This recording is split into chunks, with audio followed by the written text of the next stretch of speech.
right, welcome. Chris Petri here. Thanks so much for coming by. This is a fun video. We're going to create this beautiful seascape style painting. It's a wetlands picture. We have tons of weeds, grasses, trees, distant mountain ranges. We have even a lighthouse in the far distance in the back. We have mountains trailing down into this coastal area here. We have a distant bay going across. We cover all the fascinating details of how to get started with this painting and get the pencil drawing in first. Then we shift into our painting mode where we're going to show you all the mixes you need, the colors, how to get your paints washes onto your paper. We're going to be covering the glazing technique, which is one of two main techniques that are out there today in the watercolor medium. You'll learn the glazing technique on this channel right now, right here in this video, the glazing technique, how you do it, everything start to finish. So we cover everything, the whole ball of wax here on this video. All right, so let's get started in just a second. And I always mention, if you're just new here, first time you're here, welcome. So happy you're here. You're at the right place at the right time.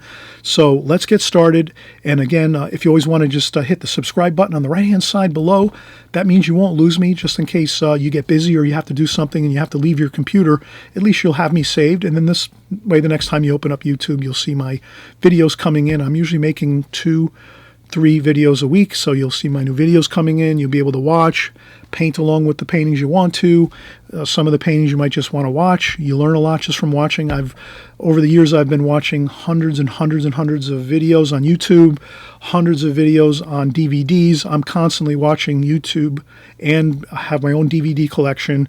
I'm a big watcher of watercolor videos because I've learned a lot that way. And so I'm always asking everybody, please watch lots of videos because it really does help you. It really helps you to learn the medium, the watercolor medium, a lot better if you're taking in a lot of information about it, how to do washes, what colors to mix, how you're doing your washes, how are you going to complete your paintings. What are you going to use? The glazing technique? Oh, maybe you're going to use the alla prima method. I cover that too on my videos, so you'll see all the methods and techniques you need on my channel here. So we'll get started in just a second with our pencil drawing, and we'll get right into it, all the details you need to create this beautiful painting. And I hope you're going to keep working along in this video till the very end, so you'll have a completed beautiful painting, and you can maybe put it in a frame, enjoy it, maybe just pin it up on the wall. Maybe you might not be wanting to frame something right now, but at least you have something you can pin up on your wall and be excited that you have another painting completed, another composition, and you're continuing to work. And that's the main thing. If you're always working and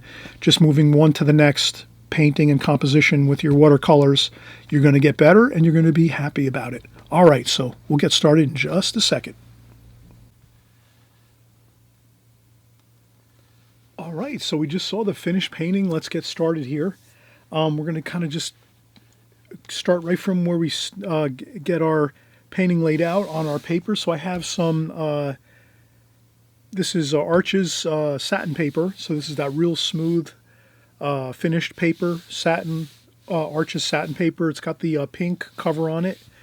This is watercolor block, so it's actually glued around all the sides of the paper. So it's a really good once you paint on it. We're going to do the glazing technique, so that means we're going to put lots of water on here. And then once we let it dry, the paper will go back to a really nice, beautiful, flat, super smooth and flat finish for us so that we can continue to work on our painting. And we're going to do lots of interesting details on this landscape painting. It's actually like a landscape / seascape painting along the areas of New York and Long Island, New York. So we have some of the out in the Hamptons. So, and we're actually going to have a fun time here. So the first thing I did was I took a mat here and put the mat down on my paper and then traced out the window here with a pencil.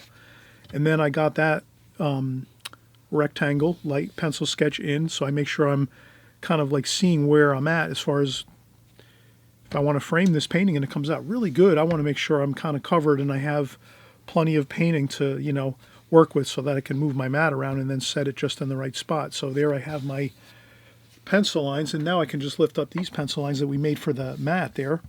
Doesn't have to be completely removed, the pencil lines, because we're going to paint over it and you won't even see it. But we'll just kind of lightly just go around and lift up the pencil line that we made, the original frame of the mat. And incidentally, that happens to be, let's take a measurement here. So this mat is actually, well, the mat itself, we could say, is a 11 11 by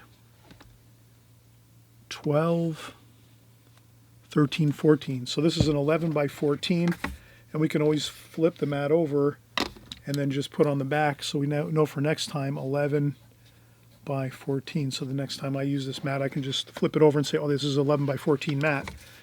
And then, the window's a little bit smaller in here, but the outside edges are 11 by 14, so that's the frame size. So if you want to buy an 11 by 14 frame, this would be the mat that would go in the frame. And then, of course, you have a little bit smaller of a area here where your window is, your mat window. So then we made sure we're a little bit larger than the mat window, so you can kind of see we have a little bit of extra play in our painting. So once we're done with our painting, we can set our mat down, and then we can move it around a little bit and find that perfect spot we like. And that'll be the spot that we set the mat on the paper, and then we trim our paper and we tape the paper to the mat so that we can frame it. So that's kind of like the beginning stages here as we work.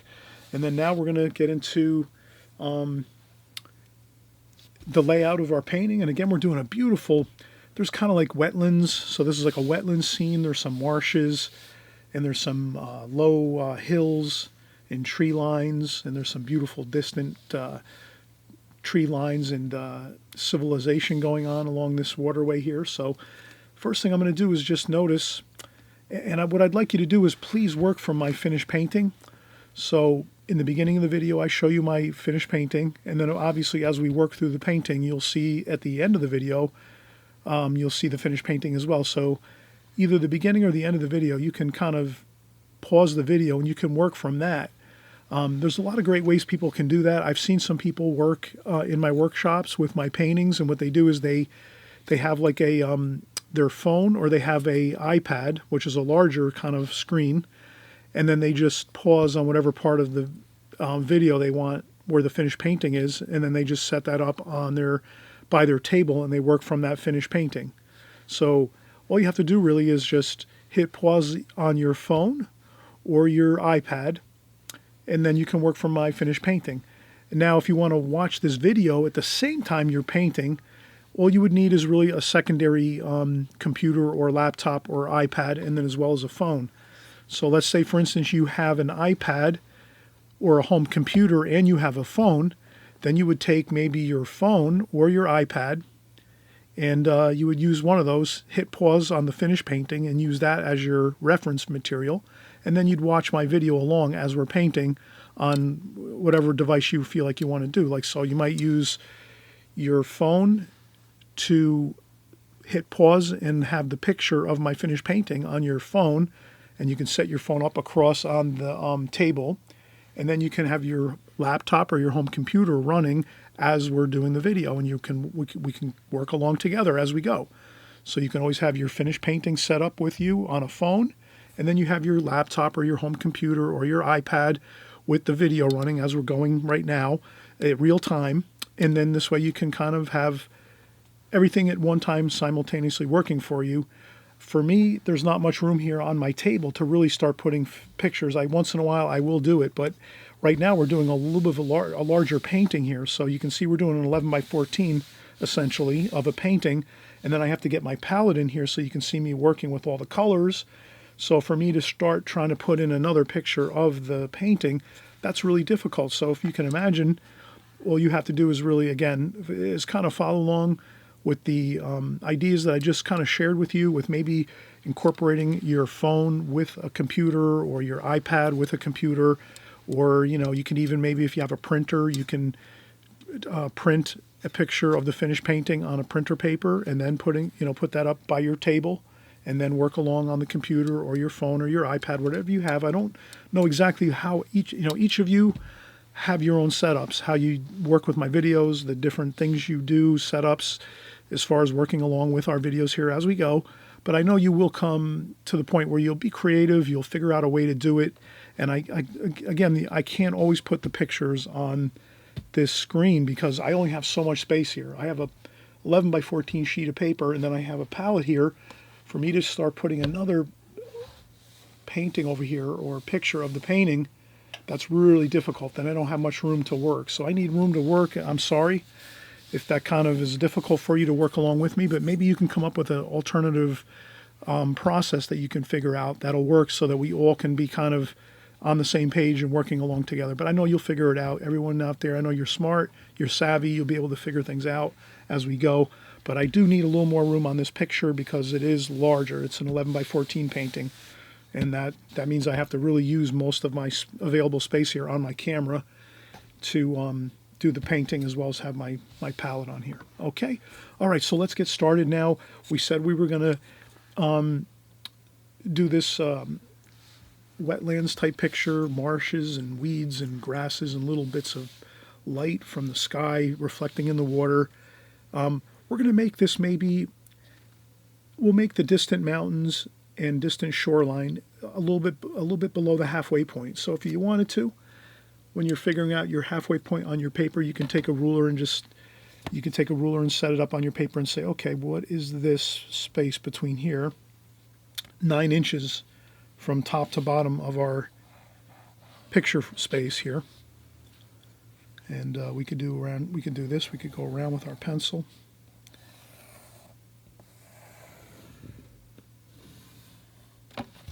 Like this. So 9 inches. So half of 9 is 4.5 inches. So 4.5 inches here, 4.5. That's halfway. We want to go a little bit below halfway. So let's go maybe another, maybe a half an inch below that. So this way we're a little bit below halfway. So this is halfway. Halfway. And then this is a little bit below halfway. So that's going to be our starting point. Then we'll just make a nice level line across the picture. Like this. And that can be our starting point. And then what we'll do from this point is we want to keep a really nice bit of water along this first line that we just created. So we're going to make a second line just below that. I might even use a mechanical pencil because it's got a little bit of a finer point on it. So I just want to leave a little more of a finer point there. So let's do that. And then you can see how I did that.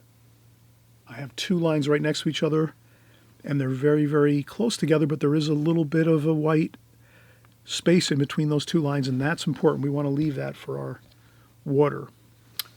And then from that point here, maybe we're going to make some land over here, coming up here like so,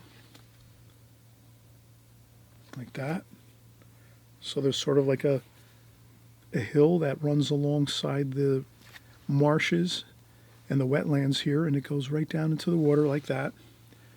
And then from there, just across a little bit from there, we're going to see some more bits of trees. So there's land over here, and there's homes and businesses and things like that. It's sort of like a developed area. So we're just going to go right across here, making that really beautiful kind of skyline in the distance. And then it goes down lower here. And then maybe we have another bit of trees over here. And then we start to go up again too. There's some more mountains and hills over here like that. Like that. So that looks good. Okay, so that's our distant hills trailing down into the lower areas of the wetlands and the coastal areas here. And then from there, we have some open waters over here, like this. There's some open water over here, and then there's more land over here, like this. And this goes across like this. Like that. And there's some areas where there's some water and land over here. So we want to kind of see the water by reflecting the light from the sky down into some little specific areas here where there's some water. Water is like a mirror. It reflects the sky. So we'll see that little bit of sky color right here in areas where there are marshes and weeds and all the grasses and things along here in the wetlands area. And then over here there's more. There's some more land over here, and it kind of just goes across. And over here it comes out. So then now we're getting closer here to the foreground here, like this. And then over here we're going to have some more sky. So I'm just adding in the spaces where there's going to be water and where there's going to be the grass and the wetlands and the weeds and the kind of the mud and the weeds over here in this area. So, and then over here there's more water, like that.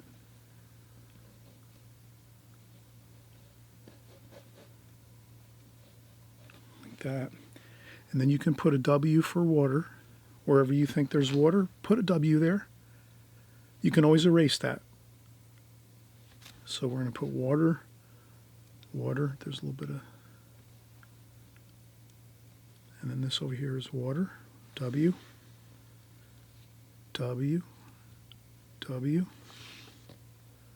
W. So I'm putting a little tiny W, and we're going to erase that later. We're going to erase that with eraser later, but we just want to make sure we don't paint over that because that's going to be the water. And then this is all water over here. Water, water, water.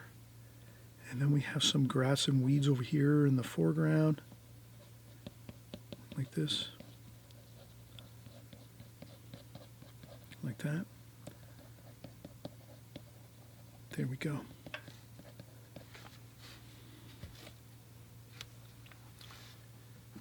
And that looks really good. So we really have quite a bit of everything penciled in now that we need to. And again, we did leave that very, very fine line all the way across.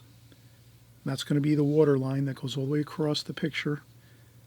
That separates that far distant tree line and city area. There's a little bit of a city or a town along the coast over here. And there's buildings and lights and things along the coast and all kinds of fascinating things. Small details, though. We really don't see a ton of details over here.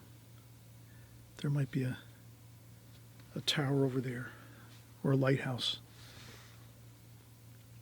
And I think that's pretty good. So you can kind of see how we have our pencil sketch now in.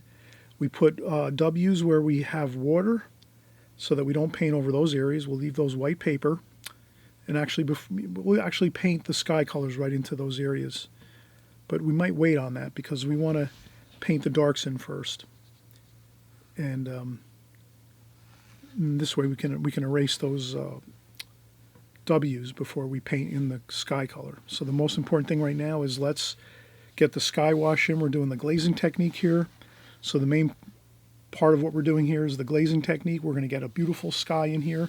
It's kind of like sunset, dusk time of day. So it's going to be kind of a golden blue sky and some purple. And then the water is going to be reflecting the sky colors down here where the water areas are in this wetlands and marshes down here on the bottom of the painting. And then once we're done with getting the sky wash in, we'll start to get the darks in down here. And then eventually we'll get the light colors with the reflections of the sky colors. But we really need to make sure that we keep the white paper where we have the W's because we don't want to paint over those areas. We want to make sure we preserve white paper where we put our insignia of the W. So we have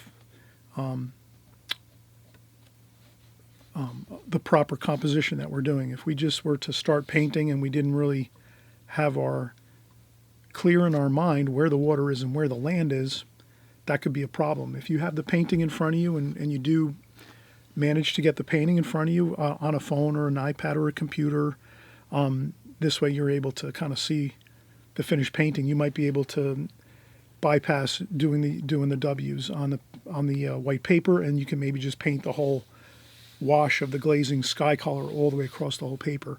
But I'm just going to assume let's do it the more safe way, which is paint the sky first with we're going to do the glazing technique up on the sky, And then we're going to start doing the marshes down below in the darker paint, darker tonal values, and then we'll put in the watercolor last, so we make sure we are able to preserve all the white reflections of the sky in the water correctly in our foreground here, our foreground and our middle distance.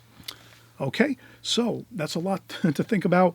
No problem at all. Rewind if you have to.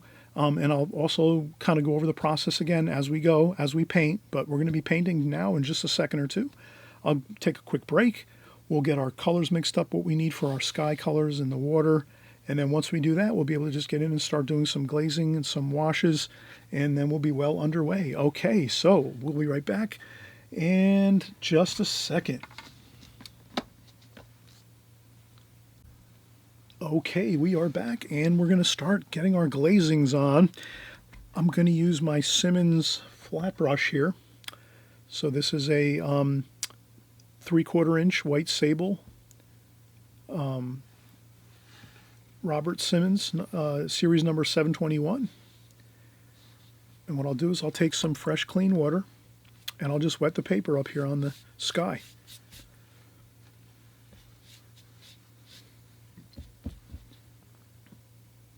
And then I'll probably wet the paper right to the areas where the distant mountains are, hills and trees.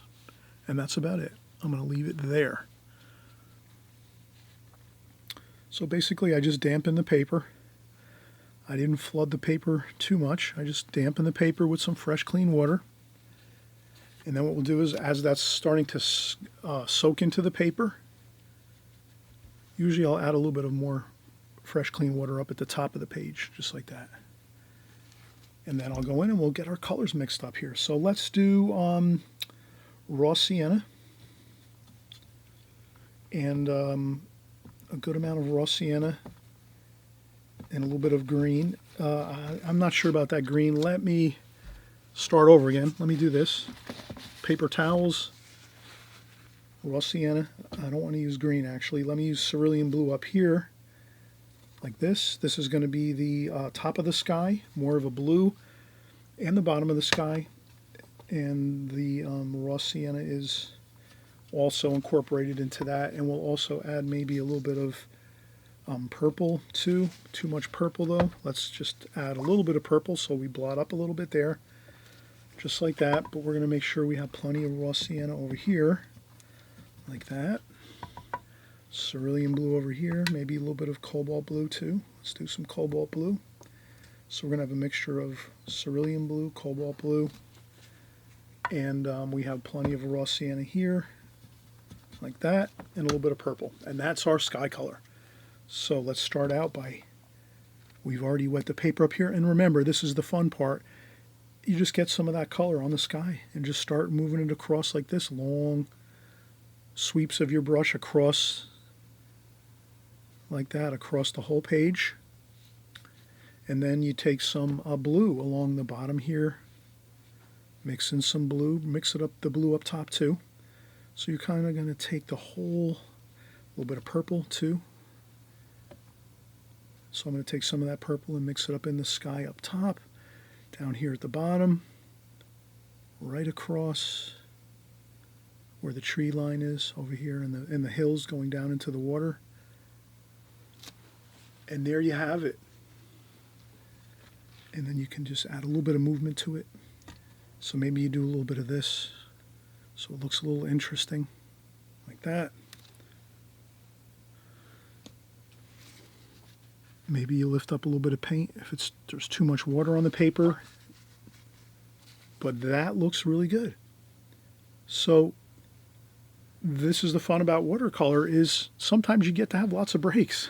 We're going to be happy about that. Let's be happy about some breaks here and there. We all like getting a break once in a while. Well, this is a break right here. We're going to actually let the sky wash dry now. 100%, so you don't want to do anything now, but let that sky wash completely 100% dry. And once that is completely dry, then we'll go back in and we'll start working the darker tonal values on the bottom of the painting where the marshes are and the weeds and the grass and the dirt and the mud. So we're going to do all that next. But we did say we're going to leave the white paper where the reflections of the sky are going to be in the water. So the W's are where the water is. So we put those W's in there for a reason, to make sure we don't paint over those areas where there's water. And that's about it. So we have everything all prepped and ready to go for the next wash. And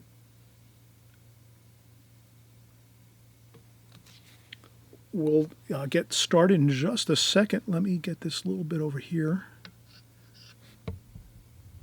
Like that. Okay. And again, when you're doing the glazing technique, and we always talk about this, and you've heard me say this many times, I'm thinking. So I'm thinking you have heard me say this many times.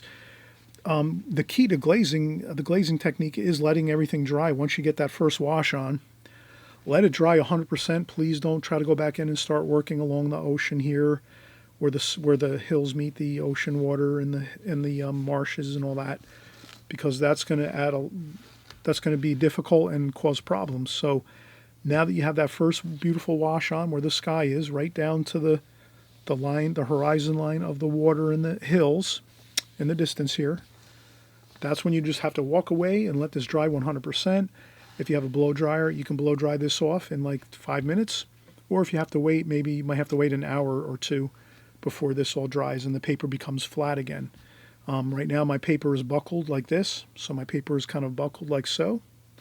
So I know when I come back in and I'm going to start painting again, I know this paper needs to be completely flat, back to its normal state that I started with when I first started the painting. So that's the great thing about using block paper. When you use block watercolor paper, which comes in a block, and it's all glued around all the edges, that's the perfect way to always know if you're doing the glazing technique. When you go back in and start painting again, you go back in and paint again when that paper is completely flat. And that's how you know the paper's dry. If your paper's still buckled, you really can't go in and paint yet until that paper gets completely flat and tight, like a drum skin. That's basically kind of how the paper is with I know I use Arches block paper a lot, and again, it's gummed on all 4 sides, gummed, and then when you wet the paper and put washes on, the paper gets all buckled, but once it dries, it becomes tight again like a drum skin, almost perfectly flat. And that's when you can go back in and start your washes again and start painting on there. So that's a real good, if you like to do the glazing technique a lot, then it's good to buy the gum block papers, because then you always know when you're ready to go back and start painting again.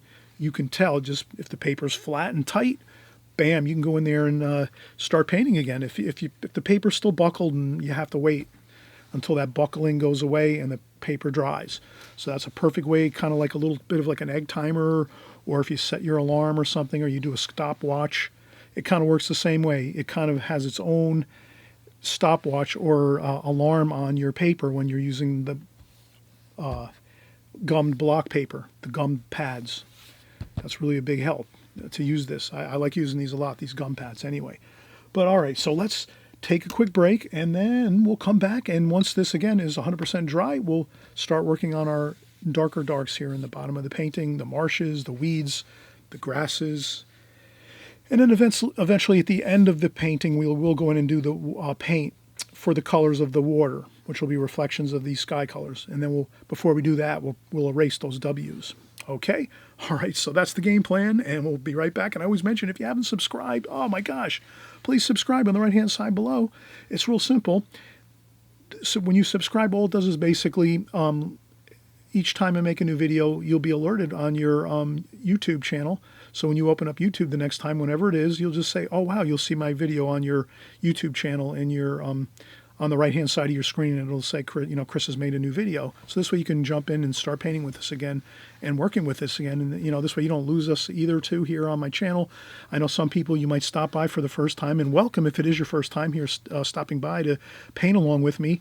Again, hopefully I want you to kind of work with me and see that I really will be giving you all the details and all the information you need to get better at your watercolors. That's the main purpose I'm here, is to kind of help you to get better at watercolors. So I cover the main details of watercolor over and over again, week after week, month after month, and even year after year. I've been on YouTube over 5 years now, 6 years, And all my videos are kind of the same in the sense that I'm always covering the fundamentals of watercolor.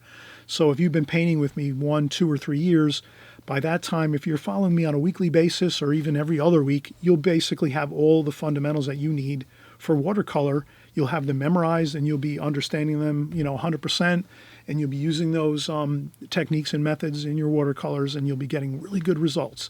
So that's the way I kind of have my channel set up, and the way I do all my videos is I'm not going to leave out the most critical information that you'll need to hear and see demonstrated each week, each month after month, and year after year. So you're always going to get that basic method and technique style tutorial that I do, but I'm always changing my, subject matter. One week we're doing we're doing some seascapes, some landscapes. Next time we'll do some boats. Next time we'll do flowers. We'll do still life. We'll do some offbeat stuff, maybe some ink and wash. We'll do all kinds of interesting things so that you don't get bored with the same old thing all the time. But in each video, you're always going to get those fundamentals that you need. And I'm sure from all the comments in the comments section, many people are all happy and really excited about my channel because they find that they're getting all the information that they need to get better at their watercolors. So just stick with us here. Again, subscribe if you haven't on the right hand side below, and hit thumbs up if you like this video so far. And we're going to finish up pretty soon because we're already we have our sky wash in, and again we're just going to start doing our darker tonal values, our weeds, our grasses, our mud, our cool, interesting information here on the lower portion of our painting next. But I just wanted to kind of share the information that you need to hear so you can feel confident going forward that you're in the right place at the right time, and we're all enjoying the watercolor journey together as we work. Okay, so let's come right back in about, 2 minutes or 2 seconds, whatever. We'll be right back. Okay, so now we're getting ready to start going in and getting our darker washes in. So I think the first thing I'll do is I'm going to grab a brush here. I think that's going to work good for us. This is a number 8. This is a Da Vinci travel brush I use. It's a pure Kolinsky sable hair brush, which is a travel brush, and has a good point on it. And then I have my fresh, clean water next to me over here on the right-hand side. I usually have a sponge next to my water container, so I have a little sponge. I set that next to my water container, and I take a little bit of water off each time when I rinse my brush off on the sponge first, and then I'll come over and get my paints. So right now we're considering, we're going to make sure that we are getting our darker darks in now, which are going to be our distant mountains and hills and shorelines, and then our also our wetlands here and our marsh areas here, and weeds and grasses and things. So first thing I'm going to do is I want to get some darks in. So I'm going to use, it's okay to use the blue that's already in the palette, and the green, whatever colors you have in here, fine. You're going to be going with a lot of darks in here, so you don't have to worry about the blue. It's going to get absorbed right, kind of like mix right into that. And then I'm going to take some French ultramarine blue. So burnt umber, French ultramarine blue. Right away, that's really a beautiful dark, and then some burnt sienna, which is kind of a warmer color, which is kind of like, so we balance the colors of the burnt umber, which is kind of a warm color, and the burnt sienna, and then the cool color, which is the very, very dark French ultramarine blue, which is very, very, on a scale, it's very, very dark, the French ultramarine blue. Compared to like a cerulean blue, you see how light the cerulean blue is compared to the French ultramarine blue. It's very much darker. So we want that dark wash like that. And this is what we need to do our distant mountains here. So let's do that. Let's start getting our distant mountains in, and we just want to make sure that we let's follow what we sketched. So that's the whole reason we sketch carefully somewhat. When we're doing our sketches, we do our careful sketching, and then we just kind of remember these are mountains here, so they're going to have a little bit of those tree tops on the tops there, so you want to add a little bit of those kind of tree top shapes, which might be a little bit of the tip of the brush like that. So you have the tip of the brush and you do some tree top shapes, and then down here toward the water we're going to make sure we just keep a straight line. We want to really, you could put a piece of tape down here if you want, like a piece of artist tape to keep your line straight on the bottom, but I can paint along here with a straight line. I'm pretty sure I can keep that straight line pretty decent. And then there's some more fine lines in here, which are the coastal areas, and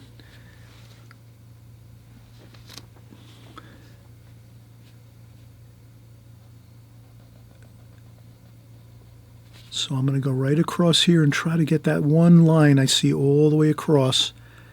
I'm going to try to go right along that pencil line very carefully to keep that line straight, just like that. And then you can even switch over to a smaller brush. I'm going to do that. To make it easier, I'm going to use a number 4 Da Vinci travel brush. I rinse the brush off a little bit in some water, and then I can get started here.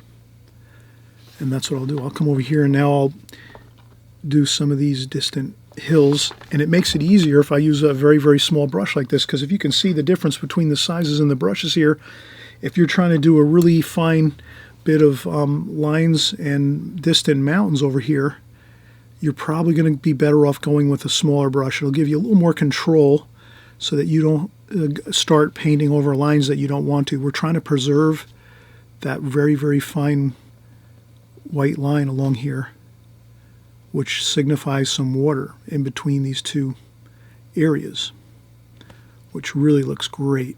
It gives us an illusion of depth to the painting and kind of like mystery, that we have a little bit of a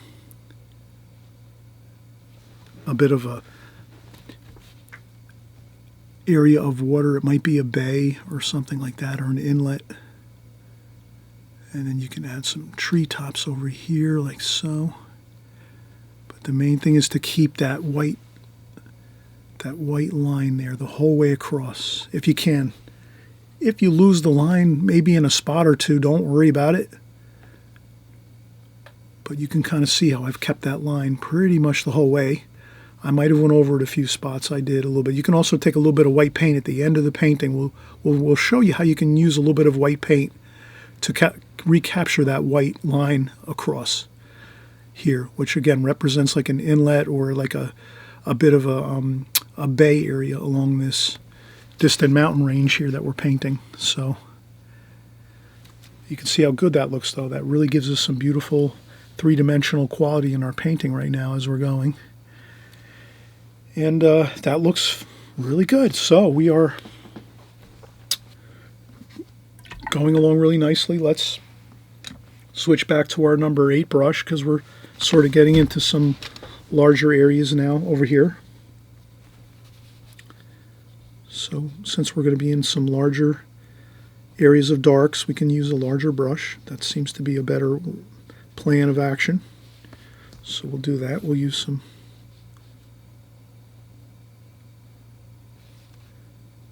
like that. We'll do that. And then we'll start to notice where we left those little bits of white paper right there. That's one spot right there.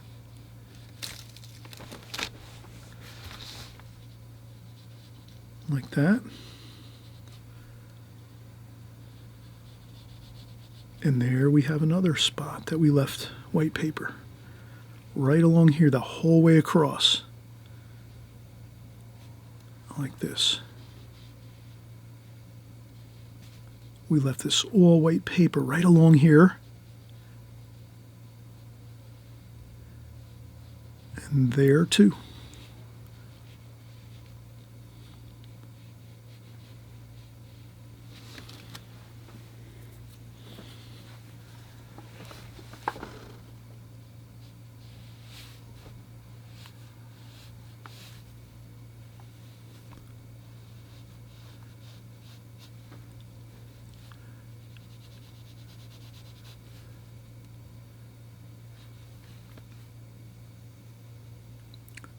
And as you can see, I'm trying to leave the white paper where I have those W's.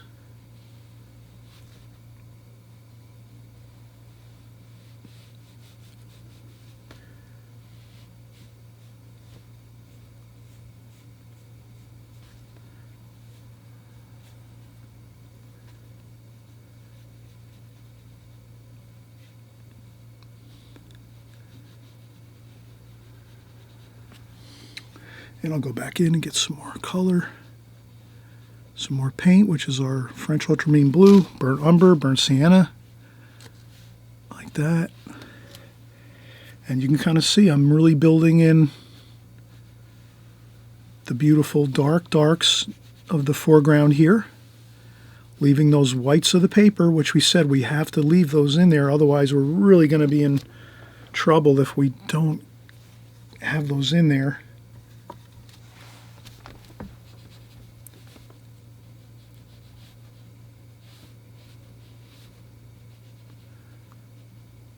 And there's a little bit of islands and things like that. But wherever I see that W, I'm going to make sure I don't paint over that.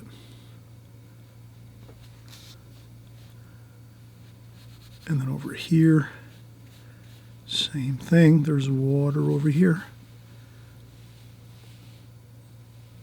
And you can see I'm painting everywhere that I see my pencil lines.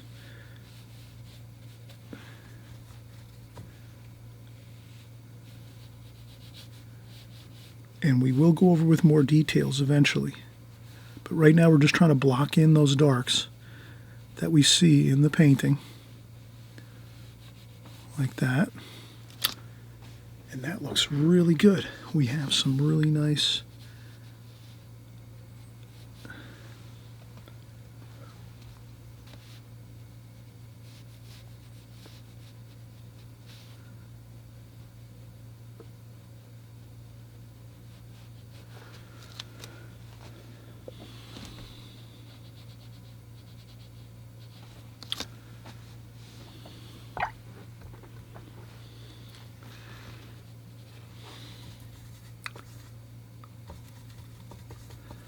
So I'll get some of that brown, burnt umber, French ultramarine blue, burnt sienna. And we're just going to get some more of that on the page there.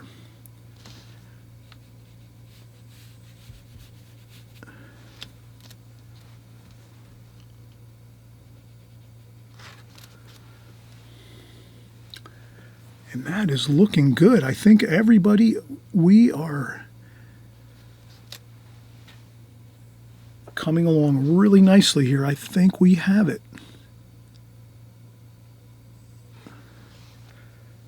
Okay, so now what we have to do is let this dry. So we will take another break for about maybe 5-10 minutes, and we use our blow dryer. If you don't have a blow dryer, you might have to wait a little longer. You have to check your paper and just see how it looks, feel, touch your, look at your paint. First thing you do when you're checking your paper to see if it's wet, your paint, if it's wet, the first thing you do is visually. You look at it with your eyes. You look at it, you say, do I see light shining off the paint and the paper? Does it look wet? And then you start to look a little closer and say, Then you might say, all right, let me just touch it a tiny bit with my hand a little bit or my finger, just to see a little spot here or there, maybe in a spot that's not so important, maybe on the side over here or over here. So you kind of very carefully inspect your paper to see if it's wet. If it's not wet, then you're ready to go back in and do another glazing over the top, and we will do that in just a minute or two. I'm going to use the blow dryer, though, I think, next. And once I get this area here with the blow dryer to dry all these darks off 100%, then I can go in and do the water, which I'll use the same colors we used for the sky colors. We'll put those same colors in very carefully with a small brush. We'll go back to our number 4 travel brush, Da Vinci travel brush. It's got all Kolinsky hairs, natural hairs, all natural hairs. And we'll use these 2 brushes, and we'll do the whole painting with these 2 brushes. So that's what our game plan is. We'll come back in just a minute, and we'll start painting in the light, the color of the sky. We'll reflect that down into the water so that the water kind of reflects back the sky colors. And then after that, we'll do some foreground here, and then we'll have the whole painting complete. Maybe a couple details. Maybe we'll do a couple areas. We said before we might want to do like some white paint to recapture some areas that we might have painted over. I don't think we did paint over anything. Maybe I did. I think right here I did paint over a spot, maybe over here, that I'd like to use some white, titanium white straight out of the tube, just to maybe touch up that one spot. But I think the rest looks pretty good. Maybe over here too a little bit. But other than that, I think we did a pretty good job of preserving the whites that we wanted to for the water. And we're going to get ready to come back in just a second once this dries, and we'll get rocking and rolling again. Okay, and we are getting started again here. So we said we were going to get our blue, our sky colors, which is cerulean blue. A little bit of purple there. And then sometimes we put a little bit of the purple is very strong. There we go, better.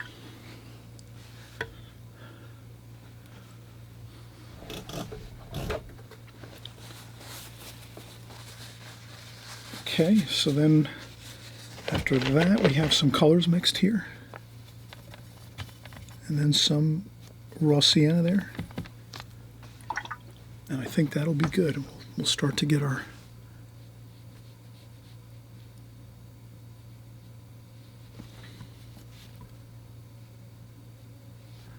and all I'm doing is just doing a very careful, quick bit of color right across the areas that are white paper. So I'm not taking a lot of time with a lot of brush strokes, just quick. If you have to blot up some areas with a little bit of paper towel or tissue, if you think their areas might be too much paint, not a problem. Kind of mix the colors you use for the sky right in here into the water, like that. And again, just one stroke or two to get some color on there, and then we have to let it be. Don't keep going over it, because that'll definitely cause problems. We just want to get a quick little bit of color on there, like that. One brush stroke across, one brush stroke across, like that. That's it. Maybe a little bit of purple in there, a little bit in there.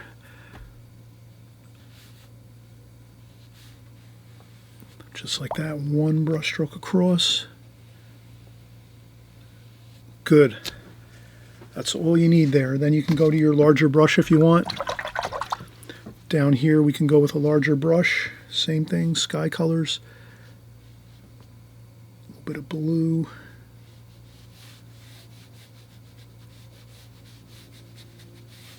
Just like that. Get our sky colors going in there. A little bit of purple too.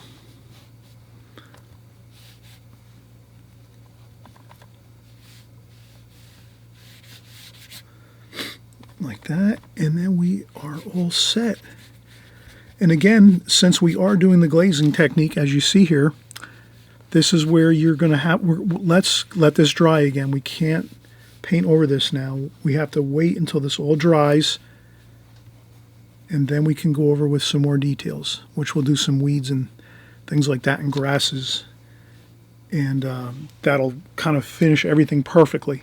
So you'll see in just a second, once we let this dry again, we have to let now this sky color that we took and kind of mirrored down into the water. So whatever your sky colors are, if you have water in the bottom of your painting, you always remember, just like a rule of thumb or something you always think about when you're painting, is whatever your sky colors are up above, if you have water down below, most times that water is going to be the same color as the sky. The sky will just be basically a mirror reflection down into the water.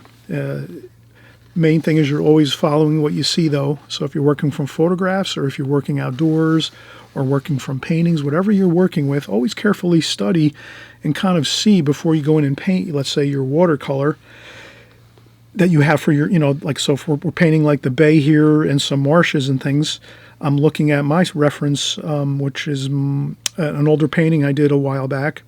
So I'm just using my older painting that I did, and I'm sure I worked from a photograph or something, or another painting from a book or something like that. So, and I'm just going to follow that. And I know that from what I was looking at just now a moment ago, it is the same color as the sky right down into the water, the same colors and the same lightness. So I wouldn't make the water darker than the sky. I make the colors of the sky and the water the same colors, pretty much for the most part, the same colors and the same tonal value, the same lightness and, lightness or darkness of it. You're going to want to match that really nicely.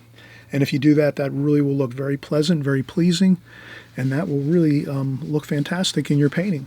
All right, so let's take another quick break, let this dry, the water wash we just did for the water, and then we'll come back and we'll just do our finishing touches. All right, so now we're going to finish up with our final details. I'm going to use one more brush that I use occasionally. This is like a brush that I think these are hog bristle brushes.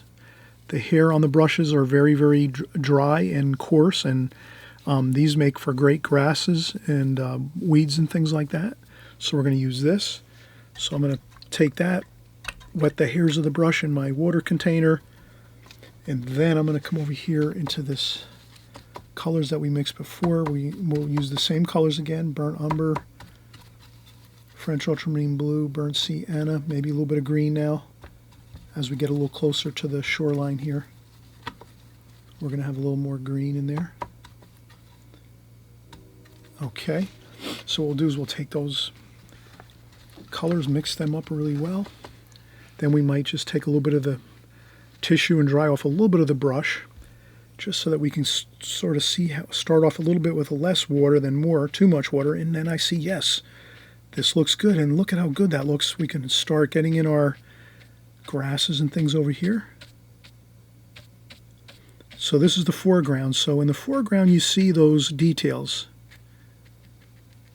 So then now we'll do some, like a little bit of some bushes and like kind of things like that over here with the edges of the brush, like so. And then we'll do more like this. And I'll make sure I cover the very, very bottom of the paper, so when we lift up the tape, we'll have a nice line, straight line going all the way across the bottom of the picture. So I want to make sure I get that bottom area covered really good, right along the tape. And you can kind of see right away how good that looks.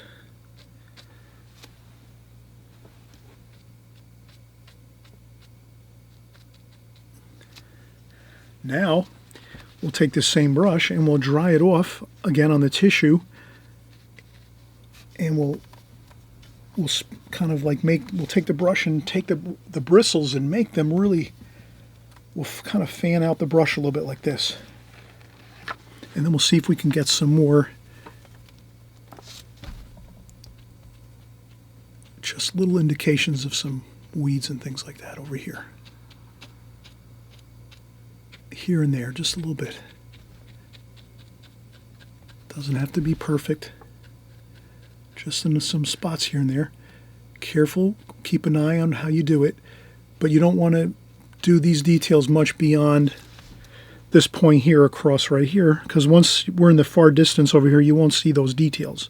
But you will see a little bit of these hair wisps of grass and things like that over here in this section of your painting. In the foreground, I should say. So make some weeds and things like this. Maybe a couple bushes like that. So right away you can see how great that looks.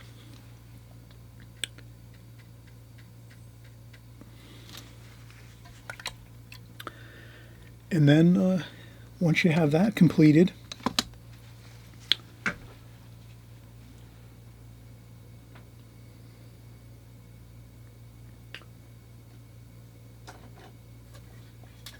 you could take even a fan brush. I have a fan brush like this.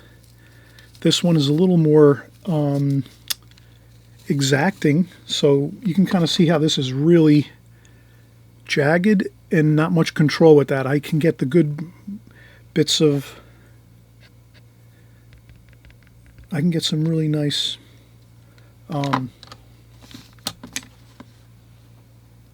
weeds and things like that and grasses with this larger brush here in the foreground, right here in the very, very bottom.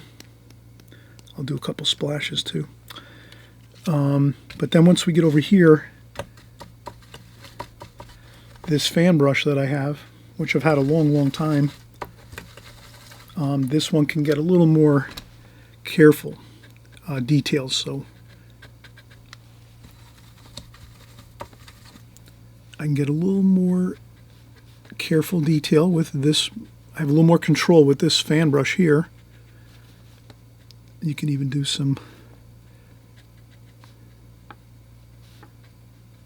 reflections down in the water like that. But you can have fun. You're the artist. You can create, you know, some interesting details here and there. You can, you know, you might make a little small tree in here somewhere. You could do that too. That sometimes looks really interesting. Maybe we'll do that. Sometimes a nice tree in the middle of the, somewhere in the picture, not in the center. I wouldn't make like a tree over here, but I would either go 3/4 this way or 3/4 this way. So halfway, I'd go somewhere over here or somewhere over here, and that might look good, and we might make it with our smaller brush that we used before. This is our number 4, and then maybe we'll do that. Maybe we'll just do a little bit of a tree over here, and we'll say, where are we going to put that? We could always use our golden mean. We could use our golden mean calipers here like this and say, well, this would be a perfect location right here. But I think I'd rather spin the calipers over this way and make it here. So let's make it there. And then what I'll do is I'll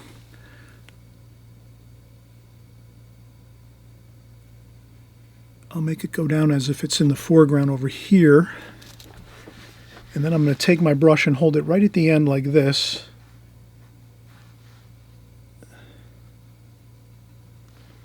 And I'll try to get this done really loosely.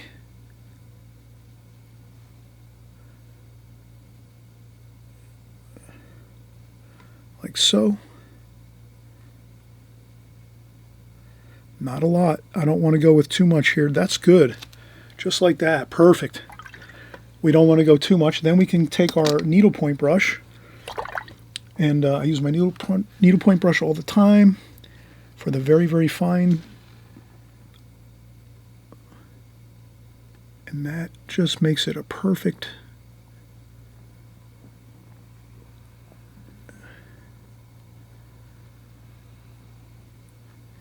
like that. And then we can even go in a few minutes with some white paint, just a touch of white paint to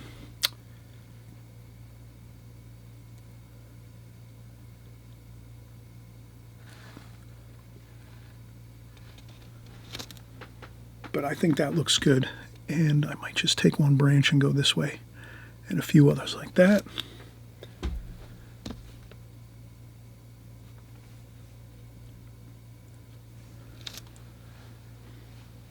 And I think that looks good, having a small tree over here. And then we can find our white paint.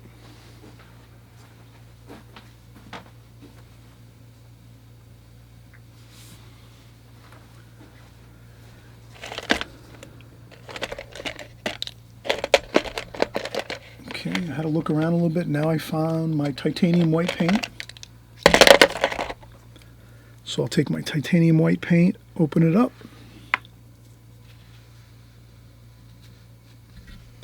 and then I'll take a touch of yellow ochre and put a touch of yellow ochre in the top of my titanium white, just to give that white a little bit of warmth to it, like that. And then we can do a little bit of a highlight on these here, like that.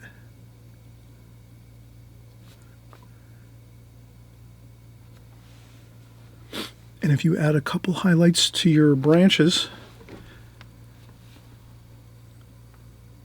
in a few spots, that will look good. And then again, we can recapture some whites over here. We said we wanted to recapture a white light over there.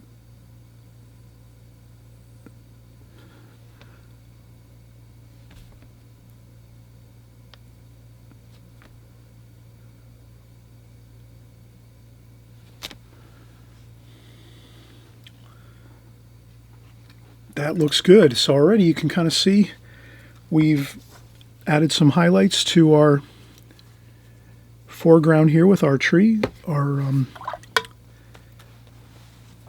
interesting tree to break up maybe the landscape a little bit, give us some more three-dimensional quality. You can kind of feel how that tree is really close to us here in the foreground, and then everything else is sort of going back in the distance, and we have a nice feel of distance in the painting. And then there was maybe a lighthouse back here, so we could even do the lighthouse maybe with our needlepoint brush.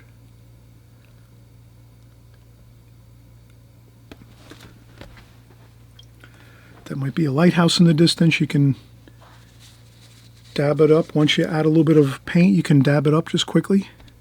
Make it a little bit lighter, like that. And I think we have a complete painting. I think that looks fine. It looks actually very good. So I'm glad you're here with me painting along. And this is a really fun, kind of like a seascape with wetlands, some ocean, some coastal areas, a beautiful big sky. We've covered a lot of interesting information here, and then now what we can do is we can lift off the tape, and you'll kind of see once you lift off the tape how beautiful it looks, the painting. It just looks like we've framed it. So I'll carefully lift up the tape.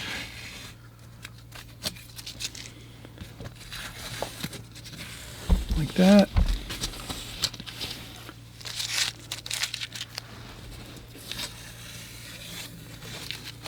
And there we have more of a finished looking painting. We can zoom out a little bit.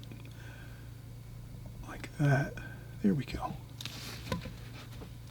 All right, so that's our finished painting. I hope you enjoyed this tutorial. Come on back next time. More fun here on my channel. We're doing lots of interesting watercolor studies, flowers, seascapes, landscapes, figure painting. We're doing still life painting. So you name it, we do it here on this channel. And I know eventually we're going to have your favorite painting coming up very, very soon. And I also mentioned, please try to do all the subject matter that you can. Even if you don't maybe like a seascape like this with, you know, a coastal scene and, you know, things like, you know, marshes and things like that and mountains, give it a try anyway. Why not? And if anything, if you're just watching it, you're going to learn a lot about the watercolor techniques that we use here. So I'm always covering the main fundamentals and the methods and techniques of watercolor. So if you're just watching the video, maybe you don't want to paint this particular painting. Some of you might say, I like flowers. I want to paint flowers, you know, but trust me, if you watch these videos, even if you're not going to paint them, if you're just watching the way we work together here and the way you see me put the paint on, the techniques I'm using, the way I'm explaining everything, the more you kind of see that and hear that, and go over in your mind over and over the same things we're doing over and over again, it's going to really stick. And then whatever painting you're doing, you're going to have that real good confidence of the methods and techniques that we use here on my channel for your watercolors. So I'm really happy you're here, and we're going to enjoy the watercolor journey together. And I'm going to be seeing you very, very soon on the next tutorial and the next video. And until then, happy painting, everyone. And again, enjoy the watercolor journey. It's fun. And we'll see you soon. Bye-bye.